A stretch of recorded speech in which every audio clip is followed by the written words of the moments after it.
আজ থেকে ৬ বছর আগে যখন কেকের বিজনেসটা শুরু করি, তখন ভাবিনি যে আমি এতদূর এগোতে পারবো। এতগুলো অর্ডার আসবে, আমার নিজস্ব একটা কেকের দোকান হবে, আমার কেকের ব্র্যান্ডের একটা নাম হবে। আমি ভাবতেই পারিনি। কিন্তু আস্তে, আস্তে সময় গেল আর পরিশ্রম করতে থাকলাম। আর আজ আমি যা আছি তোমাদের সামনে। হয়তো যদি আমি ৬ বছর আগে থেকেই এই কেকের ভিডিওগুলো করতে করা শুরু করতাম, তাহলে আজ আমার ইউটিউব জার্নিটাও অনেক সাকসেসফুল থাকতো। কিন্তু যাই হোক, দেরিতে হলেও আমি শুরু করেছি আর তোমাদের সামনে যতটা পারবো ভিডিও শেয়ার করার চেষ্টা করব। আর একটু তোমরা আমার সাথে থেকো, পাশে থেকো আর আমাকে একটু সাপোর্ট করো।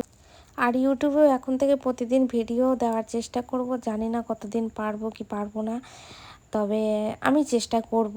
আর আজকের কেকটা কেমন লাগছে তোমরা বলো। আর আমার কেকের ভিডিও ভালো লাগলে অবশ্যই একটা লাইক, কমেন্ট, শেয়ার, সাবস্ক্রাইব করো। Thank you. খুব তাড়াতাড়ি দেখা হচ্ছে পরের ভিডিওতে। ততক্ষণ